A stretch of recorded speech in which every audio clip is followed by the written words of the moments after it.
Yes, mbuze aho mperiye inkuru ariko reka ntangire nkuko nawe ubwe yahimbarishaga akizihirwa n'abaturage mu bice byagiye bihorwa n'abarwanyi ba M23 mbibutse iby'akadiho ndetse no kwizihirwa cyane bashimira Imana yo mu ijuru ikomeje kubaneshereza ndetse no kubatsindira cyangwa se kubafasha gutsinda umwanzi muri access zigiye zitandukanye muri Kivu y'Amajyaruguru no muri Kivu y'Amajyepfo. Ni muzima aracyahumeka wazima, ni muzima aracyahumeka aracyakomeye nubwo yabarwaye ariko gukira byo ni ibintu byoroshye cyane.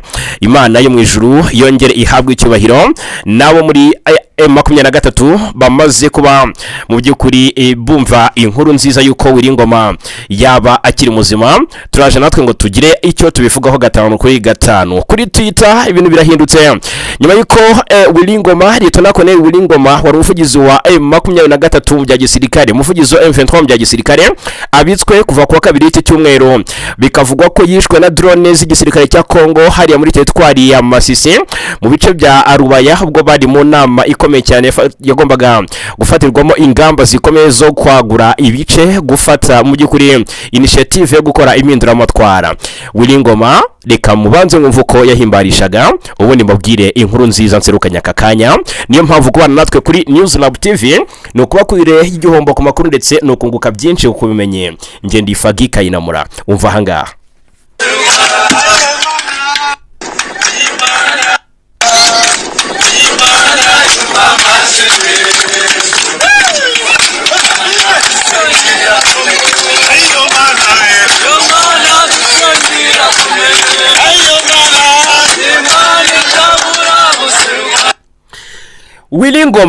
Wiringoma nubwo ibinyamakuru byinshi bitandukanye byo ku ruhande rwa guverinoma ya Kinshasa byo bishimangira ko yamaze gupfa, yamaze kwitaba Imana, nubwo abo ku ruhande rwa M23 bari kuvuga mu magambo cyangwa se mu buryo buhinnye bwo guca amarenga ko byaba ari byo cyangwa se atari byo, ariko akakanya ukuri kugiye hanze ko Lieutenant Colonel Wiringoma yaba akiri muzima mu buryo budasubirwaho. Ariko kandi abo ku ruhande rwa guverinoma ya Kinshasa muri akakanya bari kuvuga ibindi baravuga ko Wiringoma ngo yaba yanamaze no gushyingurwa mu ishyamba. Naje bibabwire ninjire muri inkuru ku buryo burambuye. Ariko kandi Wiringoma kuba ari muzima byo yaba ari inkuru nziza cyane yongeye kugarura ubuyanja abo muri M23 ndetse n'abakunzi bayo muri rusange. Mushyire muri comment kabisa uko mubyumva. Ubunize ninjire ndaje nakire bwana Moses ku murongo wa telefone dufatanye tubabwire uko byifashe no hirya no hino mu bice bitandukanye by'Urasirazuba bw'igihugu cya Kongo aho imirwanire guca ibintu. M23 imaze kwica Colonel Ukwishaka wari mu bayobozi bakuru ba FDLR. Uyu nguyu nawe aguye ku rugamba hariya muri Kivu y'Amajyaruguru, uduce tundi tubaye Tombe ndetse na Rubaya full control na M23. Ibice byinshi byo muri groupement ya Kibabi byamaze kwigarirwa n'abarwanyi ba M23 hishwa abatagira ingano baje bakurikira uwitwa General Machano Tabangeshe wahoze mu mutwe wa Raya Motomboki imbere kwinjira muri FARDC mu mwaka wa 2020. Bivuga ko yaguye ku rugamba hariya muri axe za teritwari ya Masisi. Reka turebere hamwe iby'imirwano yabereye ahitwa Nyabyondo gatanu ku kandi havuzwe imirwano y'amagasa, turaje tubikomozeho hanyuma icyo nza kubabwira gatanu kuri gatanu. Reka nse mbabwire ku makuru ari guturuka muri Kivu y'Amajyepfo muri access za Ibogobogo abarundi bahuye n'uruva gusenya ku mirongo y'urugamba. Mwabantu mwe inkuru nziza ku Rwanda ndetse n'abanyarwanda, inkuru nziza kuri President Paul Kagame isohotse maginga ya. Biravugwa neza ko nyuma y'uko Rwanda byari maze kwakirwa ko cyangwa se gutangazwa cyangwa se maze iminsi binavugwa ko rugiye gufatirwa ibihano na Leta Zunze Ubumwe za Amerika siko bigenze, ntabwo ariko bigenze. Biravuga ko telefone yaturutse i Kigali yaburijemo ibihano bya Amerika ku Rwanda ndetse na perezida warwo ndetse n'abandi bayobozi bakomeye muri guverinoma y'u Rwanda. Hanyuma kandi ku rundi ruhande Kongo nayo yemeye kwakira amadolari ya Amerika, ibindi bihugu byatinye. Reka nze mbabwire uko Tshisekedi abaye umwihanduza cumu kuri ubu ngubu. Ni Tshisekedi ushobora guhitanwa kubera ko M23 igomba kuba imurahira, aho twindikaga ngo amakuru abyigarukaho. Amakuru aturuka mu burasirazuba bwa Repubulika ya Demokarasi ya Kongo aravuga ko Willy Ngoma yaba yamaze mu by'ukuri ngo gushyingurwa muri rimwe mu mashyamba hariya mu burasirazuba bwa Repubulika Iharanira Demokarasi ya Kongo. Ariko mu by'ukuri kubika Willy Ngoma si byavuba, si rimwe si kabiri abitswe ko yishwe na FARDC. Umva ahangaha mu ijwi rye yihakanira ibyavuzwe ko yaba yitabye Imana ni mu ntangiriro z'umwaka ushize wa 2025. N'ubu ngubu hategerejwe ijwi rye ry'uko yaba kiri muzima. Hanyuma ariko muri aya makuru ikiduhamiriza kuba inkuru yuko ari muzima turakira bwana Moses atubwire. Reka mbanze mbibutsa aka kantu ahangaha, reka mbanze mbibutse aka kantu ahangaha. Ubwo Willy Ngoma yakanaga ibihuha byari byakwirakwijwe na guverinoma Kinshasa ko yaba yitabye Imana, avuga ati byo na magambo ni mu rurimi rw'igiswahili. Reka tubanze tumwumva ahangaha, reka tumwumva ahangaha. Accent ndugu lakini maneno gani nyinyi mnafataka sawa? Usifatake maneno ya wale wa jinga jinga ile wanasema maneno ambayo hawajui. Tuko leo le 16 janvier 2025. Yani mimi lieutenant colonel Willy Ngoma, donc nilikufa wapi siku gani? Unaona walikuwa na, unaona hii politiki ya bwana Tshisekedi ambayo anafanya, analeta vikundi nyingi, analeta ba FRDC, analeta FDLR, banachanga Kodekona, banachanga makamwe na Sampu, ba Burundi, ba mercenaire, lakini wanapigiwa vibaya pande yote, wanapigiwa vibaya sana, wanatupa silaha kiolela, wanakimbia sehemu yote. Lakini kama buko watu akili sibawulize kama ni Willy Ngoma ahangaha rero yakomozaga ku makuru yaramaze gukwirakwizwa. Icyo gihe byari tariki 16 Mutarama 2025. Icyo gihe n'umutwe wa M23 tarafata umujyi wa Sake ndetse na Goma. Urumva haburaga iminsi nk'icumi cyangwa 9 gutyo ngo iyo miji yose y'ingenzi muri Kivu y'Amajyaruguru ifatwe n'abarwanyi ba M23. Ni Willy Ngoma ufite uko akunda igihugu ndetse agaharanira ko igihugu cye gitekana anyujije mu mbaraga ze, mu bushobozi bwe, mu bushake bwe ndetse n'intumbero ye. Hanyuma ariko bikavugwa neza ko n'umugore we ari uko yanga ubutegetsi bwa guverinoma ya Kinshasa, kuko yakunze kugenda yumvikana mu bitangazamakuru bitandukanye anena cyangwa se anenga ubuyobozi bwa guverinoma ya Kinshasa, ahubwo agaragaza ko yishimira kuba mu by'ukuri yifuza ko guverinoma ya Kinshasa yayoborwa n'umuyobozi umeze nka Perezida Kagame. Uyu ni Madame Willy Ngoma. Ubwo ntegereje bwana Moses ngakomange mu kingurire ahita tubwira uburyo Willy Ngoma akiri muzima na magingaya. De père congolais et de mère roumaine. Mais vous me traitez de rwandaise. Des insultes sur les réseaux sociaux, je ne sais pas. Vous les Congolais, je ne sais pas. Hein? Éducation, c'est vraiment important. Hein? Vous savez, vraiment, il faut apprendre à bêler. Vous savez quoi? Je préfère être rwandaise que congolaise. Vous savez pourquoi? Parce qu'au Rwanda, j'ai été au Rwanda, j'ai vu comment le président Paul Kagame a arrangé son pays. Il n'y a pas match, il n'y a pas photo. Bon, Moussika, vous êtes loin. Vous êtes en bas là-bas. Vous comprenez? Vous êtes en bas. À Kinshasa là-bas, les détournements. Il n'y a pas de carte d'identité. Il n'y a pas d'électricité. Il n'y a pas d'eau. Vous n'arrivez même pas à gérer les embouteillages. Et c'est vous êtes là les premiers à venir. Ni Madame Willy Ngoma ahangaha yaravugaga ati mu by'ukuri ati ndi umwana w'umubyeyi w'umunyekongo, ati papa ni umunyekongo ariko mama ni umunyaromania, atari kumwe mumfata nk'umunyarwanda. Ati ibintu byo gutukana ku mbuga nkoranyambaga simbizi. Ati muvuga ngo uri umunyekongo simbizi uri ati uburezi ni ingenzi cyane. Ati mukwiye rwose kwigira ku bindi bihugu uko mwigomeka mu buryo bwubaka, mukareba uko mwigomeka mu buryo bwubaka, gukomeza kwigira bantu bindora ibyigenge cyangwa se ibike. Ati murabizi, ati nahitamo kuba umunyarwanda aho kuba umunyekongo. Ati murabizi, ati muzi impamvu. Ati kubera ko nageze mu Rwanda nabonye uko Perezida Kagame yateguye kandi ategura igihugu cye. Ati nta kugereranya bihari, ni nko kuvuga ngo nta kugereranya u Rwanda na Kongo kabisa mu iterambere. Ati nta no kubigereranya mu mafoto.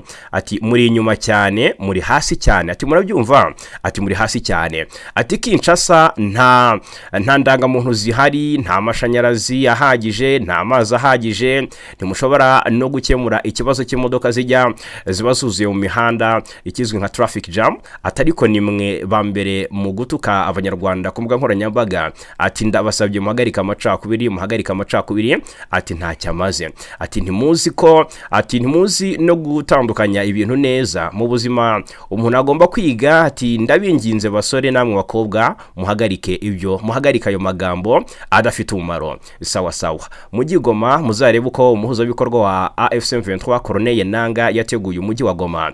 Umutekano uri ku rwego rwo hejuru, isuku iri ku rwego rwiza, umujyi utuje. Ati rero, ati sinzi impamvu Goma hari ituze ariko Kinshasa hari imyanda myinshi. None muri uru rwego uruhe? Ati none muri ku rwego ruhe? Ariko nanone nimwe bambere mu gutuka abanyarwanda ku mbuga nkoranyambaga. Muhagarike amacakubiri, nimuzi gutandukanya ibintu. Uyu ni Madamu Willy Ngoma. Hey karabaye. Ati mwe ntago muzi nicyo mugaragara nk'abatazi icyo mushaka. Ni Madamu Willy Ngoma. Rero ahangaha bari kugenda mbahereza ubwino nyabuneka.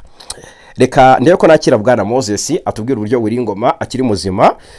Ariko ku rundi ruhande, abo ku ruhande rwa guverinoma Kinshasa bo baravuga ko Willy Ngoma ngo yamaze no gushyingurwa deja. Reka mbanze nsome iyi article ubundi nakire Bwana Moses. Bikavugwa ko ngo Willy Ngoma ngo yaba yamaze gushyingurwa mu ishyamba. Mumbwire umuntu w'umunyakibahiro nk'uyu uburyo yakingurwa gutyo tu. Amakuru aturuka muri Burasirazuba bwa Kongo aravuga ko leta nakoneye Willy Ngoma ngo yamaze gushyingurwa mu mashyamba yo muri Masisi, mu gihe abakunzi be bari biteze ko ashobora gushyingurwa mu cyubahiro. Bivugwa ko Ngoma yashyinguwe kuwa gatatu w'iki cyumweru nyuma y'umunsi umwe yiciwe mu gitero ngo cya drone cyagabwe muri teritwari ya Masisi. Umunyamakuru Pero Ruwala abinyujije ku rubuga rwa X yavuze ko bitandukanye n'amakuru yavugaga ko umurambo wa Colonel Willy Ngoma wagombaga kugarurwa i Goma. Amakuru avuga ko ngo yashyinguwe nta cyubahiro na gito ahawe kandi mu ibanga rikomeye kuri wa gatatu mu ishyamba riri hafi ya Rubaya. Amakuru yuko Willy Ngoma yashyinguwe mu ibanga aje nyuma yuko ngo kuva yapfa AFC M23 yakomeje kurucika rumira, kuko ngo nta tangazo ryashyizwe ahagaragara cyangwa ubutumwa bwihanganisha umuryango we n'ubumuha icyubahiro yigeze ashyira hanze ku mugaragaro.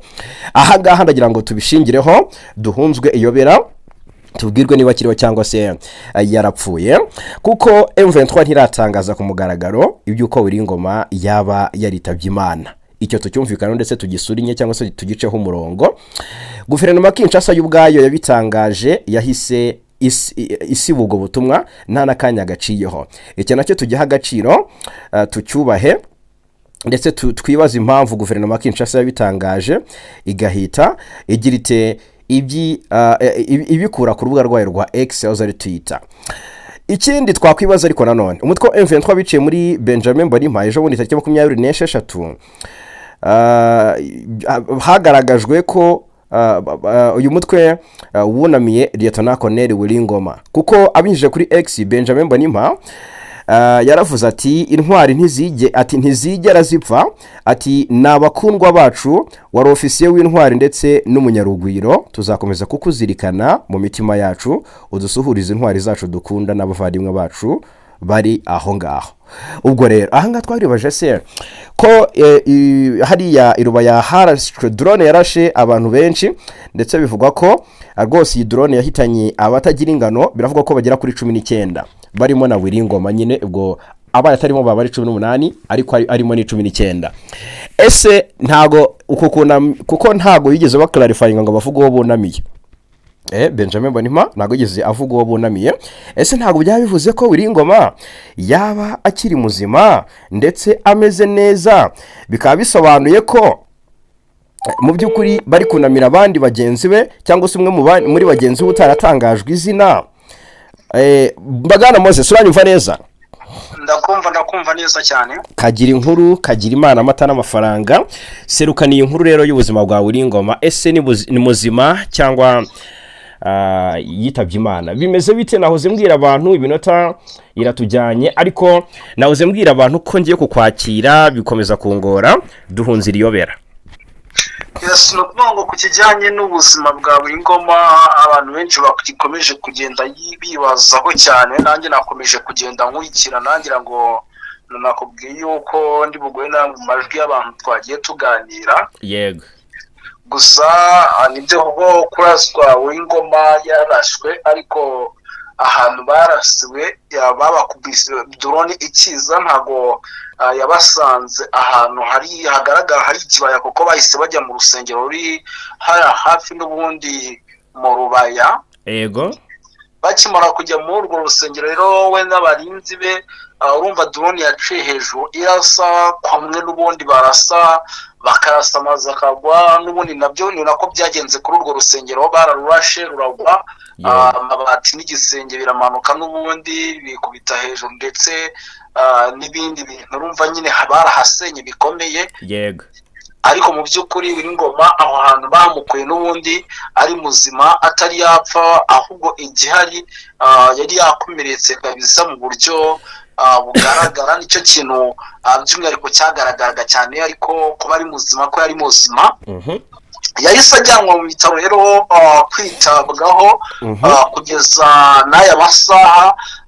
Ntabwo bari bavuga ko yakize, ndetse amakuru mfite nuko isaha ku isaha abantu bashobora kuza gutungurwa babona Wiringoma by'umwihariko ari muzima, agarutse ari muzima, kuko na n'ubu aracyari mu bitaro, aracyari kwitabwaho. Ku kijyanye rero n'urupfu rwa Wiringoma kugeza amagingo icyo nababwira cyo, Wiringoma ntabwo yari yashiramo umwuka, aracyari muzima, gusa aracyari kuvurwa ibikomeye n'ubundi by'indege zabarashe. Ari kuvurirwa he nyaboneka? Ese yakomeretse mu bihe bice by'umubiri? Niba cyangwa yaba yarakomerekejwe n'ibyo bisasu, cyangwa n'ibyo ngo ni ndabivuga gute, n'ibyo bigize inzu nyine byamukomerekeje? Ntabwo yigeze araswa ngo ibombi mugweho, ahubwo nibyo bigize inzu n'ubundi urwo rusengero bari barimo byamukomerekeje. Naho kuvuga ngo kuraswa ngo bombi kamugwaho cyangwa igisasu, ibyo byo ntabwo byigeze bibaho rwose, nta na gato byigeze bibaho, ahubwo nibyo bigize inzu n'ubundi byamanukaga bikamukomeretsa. Yakomeretse ku gice cy'umutwe gato, ndetse no ku bice by'amaguru cyane, ahandi hose urebye nta kibazo yigeze agira. Hari ikinyamakuru cyitwa Chimpreponse cyo muri Uganda cyari cyavuze ko ngo hari andi makuru mashya ku rupfu rwa Wiringoma, ngo yapfanye n'abandi 18 ahubwo. No kuvuga ngo kuba hari bararashwe kuko urumva batari bari mu rusengero, urumva yabarasiye nyuma hanze. Kandi ikinyamakuru mve ko gikorana n'ubutasi bwa Uganda, kiba kizi byinshi, kandi Uganda buriya na M23 bivuga ko hari ukuntu bari compacted.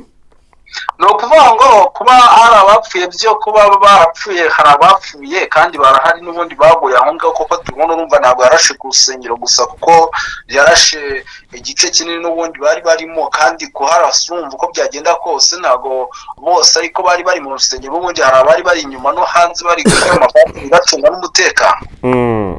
No kuvuga ngo rero abo ngabo n'ubundi nibo bagezweho ingaruka cyane cyane, na benshi bahita banapfira aho ngaho bose, kuba barapfuye.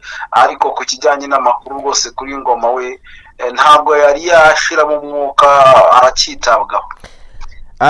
Abaguha amakuru nabo hafi ye, hanyuma baravuga ko amahirwe angana iki iyo umuntu arwaye ari mu bitaro, hari ukuntu biba bigaragara, bikaba bitanga icyizere ko yazahuka akaba muzima cyangwa se yanapfa.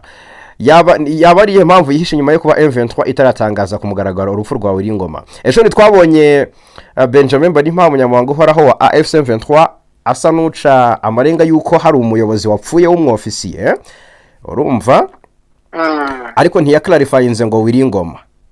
na M23 ntirabitangaza nyirizina na Kinshasa y'ubwayo yabitangarije kuri X yahoze ari titahise bisiba abenshi rero bakabishingiraho bakavuga bati wasanga kiri muzima ariko abandi ku rundi ruhande bakavuga bati Kinshasa ashobora kuba yabonye ko iri guhamya neza ko yarenze ku masezerano y'agahenge ikaba mu by'ukuri yitaye mu kagozi ikisama yasandaye Willy Ngoma ubundi ukubise cyumviriza mu barwanyi ba M23 ntabwo bo bamaze no gucika intege ko batakaje umusirikare cyangwa uracyafite morale ukurikije no ku rugamba rwifashe no kuvuga ngo mu by'ukuri ntago gucika intege ko ntago bagaragaje ko bacitse intege nk'ubu ku munsi w'ejo muri Rubaye bafashe ibice bitanu ntago waburi gufata ibice kuriya umbwira ngo wacitse intege ntabwo ibyo bintu bishoboka no kuvuga ngo imirwano uyu munsi kandi yakomeje ndetse n'ibitero by'indege n'ubundi birakomeje ku ruhande rwa FARDC naguciye mu ijambo ejo hafashwe agace kitwa ngo ni Luke Kasenyi Katobotobo Kaniro na Kazinga yego imirwano kandi yarazindutse c'ibintu imirwano yo irakomeje kuko nk'uyu munsi barwaniye mu misozi ya Mpanamo mu misozi ya Mpanamo rero murabizi ko imisozi strategique kuko ni imisozi icunganiye Masisi ku zone mama 23 yabashe rwose kwarasi kitwa Coalition ya FARDC ndetse no kwafatira ibikoresho byinshi birimo n'imbunda zemereye cyane ahantu haje no gufatirwa n'ubundi gifaru cya Coalition imirwano yo irakomeje mu bice bigiye bitandukanye ikindi kandi nta n'ubwaho honyine kuko Kinyumba bari kurasana ku rwego rwo hejuru ni hafi gato ya Nyabyondo centre ahubwo na Nyabyondo imirwano yakamesheje nta n'ubwo ari Kinyumba gusa na za Nyabyondo imirwano yakamesheje aha ngaha Kinyumba haravugwa ibitero byo hasi ku butaka kuva mu gitondo cy'uyu munsi kwa gatanu tariki 25 ni na 7 nako ariko ku mugoroba tariki 26 ku munsi w'ejo hashize byari kwa kane Nyabyondo yarashweho na drone no kuvuga ngo ubu tuvugana na Nyabyondo n'ubundi naho imirwano yo ku butaka n'ubundi nayo irahari ndetse n'ako gace ka Kinyumba hose n'ubundi guhera ku masa y'urukera ku isa kina n'igice n'ubundi bw'ibitero byaho byatangiye aha ngaha n'ubundi baracyaharwana ntago ibitero byari byahagarara uretse ko kugeza amaginganya ibitero byo ku butaka ntago ari ibitero birimo biragenda bigaragaramo indege kuko igisirikare cya 23 cyamaze gushyiraho itegeko ryo kuza gukora buri kimwe cyose gishoboka kugira ngo izi ndege zize gukomeza mugeza za guhaguruka kuraswa gusa nanone buriya drone ni kimwe mu bintu bigoye cyane kurasa kuko buriya drone ni indege itavuga drone ikurasa kugeza umvi kugeze ikurashe utahawe amakuru yuko ihagurutse biyitandukanye na Sukhoi ishobora guhagurukira ku kibuga cy'indege bitewe n'umurindi wayo abantu bagahita bavangira hagurutse ndetse amakuru agahita bagira ariko buriya za drone zo ziragatsindwa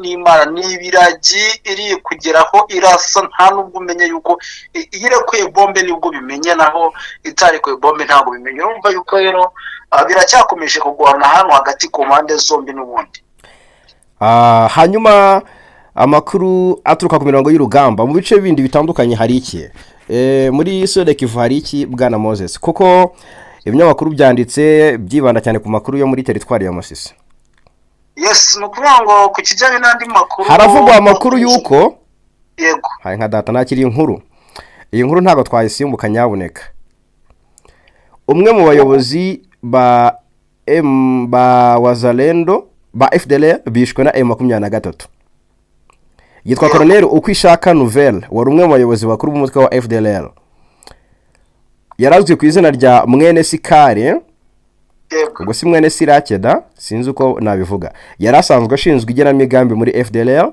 amakuru ava mu burasirazuba bwa Kongo hadi Masisi aruga ko Ukwishaka yiciwe muri teritwari ya Masisi nyine hakomeje kubera imirwano n'ubundi hagati impande zihanganye Ukwishaka rero nkuko bigaragara hari ifoto y'umurambo w'uyu musirikare w'umu FDLR iri kugaragazwa ari kumwe n'imbunda yo mu bwoko bwa Kalashnikov AK-47 ikomeje gukwirakwizwa ku mbuga nkoranyambaga bigaragara ko M23 yatangiye kwivuna umwanzi magingaya rwose amarira yabaye amarira muri Wazalendo na FDLR urupfu rwe rukurikirwa General Machano Tabangeshe wahoze ari mu mutwe wa Raya Motomboki mbere kwinjira muri FARDC mu mwaka 2020 bwana Moses warugiye kwerekeza muri Kivu y'Amajyepfo ngo dusogongeze naho ku makuru yo guturukaye Yes, ku kijyanye n'amakuru arimo aturuka muri Kivu y'Amajyepfo ahitwa Rugezi, murabizi ko ku munsi w'ejo hashwe na drone. Ubu tuvugana mu kanya gato gashize imirwano yari yaciye ibintu mu nkengero za Mikenke.